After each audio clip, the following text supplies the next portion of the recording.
Welcome to Video Vocab by BusinessEnglishPod.com.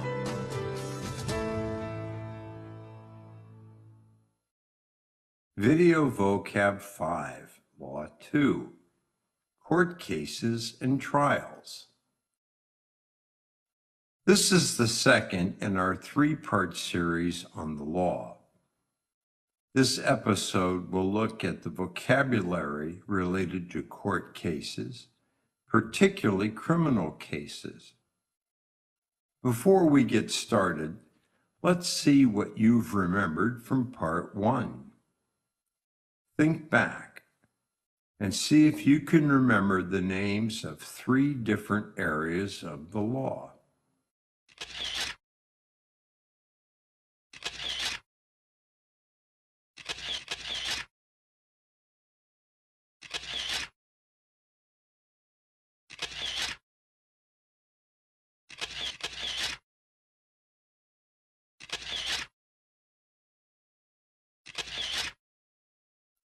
Okay, how did you do?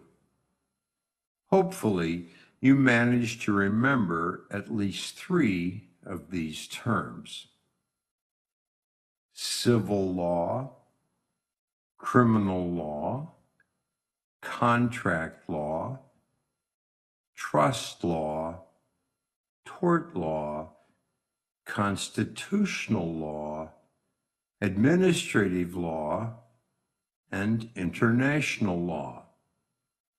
And how about a definition of law itself?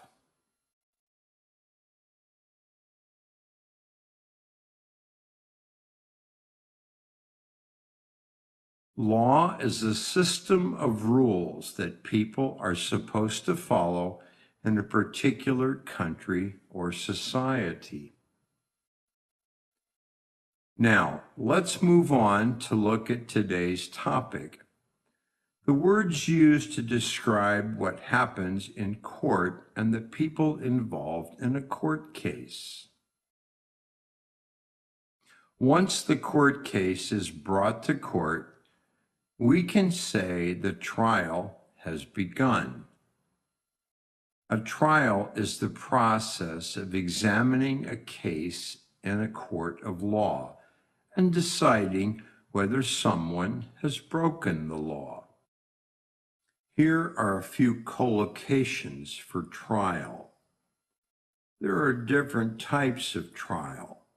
We can have a criminal trial, a murder trial, a fraud trial, and so on. If you are the person accused of a crime, we say you are on trial. If something goes wrong in a trial and it has to be stopped, we say there's a mistrial. And before the actual trial begins, there might be a pre-trial hearing to establish the procedures of how the case will be heard. Okay, so now let's look at the people in the courtroom. The person in charge of a court case is called the judge. The judge is responsible for the running of the trial and often making a decision as to whether a crime has been committed. But in some court cases, the judge does not make this decision. Instead, a jury will make the decision. A jury are members of the public, usually 12 in number, who have been chosen to hear a case and then decide if the defendant is guilty or innocent.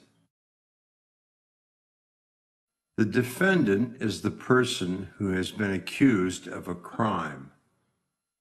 If the defendant is found guilty, it means it has been proven that he or she committed the crime. And if they are found innocent, then they have not done anything wrong. At the beginning of a court case, the charges against the defendant will be read. The charges are a list of crimes the defendant has been accused of. The defendant or the defense lawyer will then enter a plea. A plea is a statement of whether they believe they are innocent or guilty of the charges. Once the case begins, both the defense and prosecution will present evidence and ask witnesses to answer questions related to the crime.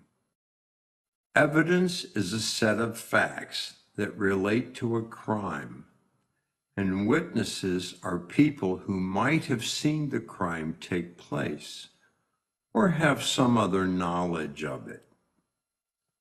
A witness will testify to what they know about the case. This is a formal statement given under oath of what they saw or know about the case, often called their testimony.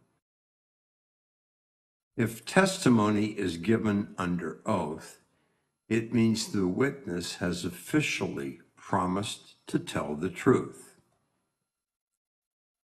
Once the judge and jury have heard all the witnesses' testimonies and the defense and prosecution have summarized their cases, the jury will then retire to deliberate on the case and reach a decision. To retire in this case means to leave the courtroom and go to a special jury room that nobody else is allowed to enter. To deliberate means to consider and discuss the case with other members of the jury. When they are ready to publicly announce their decision, they return to the courtroom and state their verdict. If the verdict is guilty, the judge will then convict the defendant of the crime and deliver the sentence.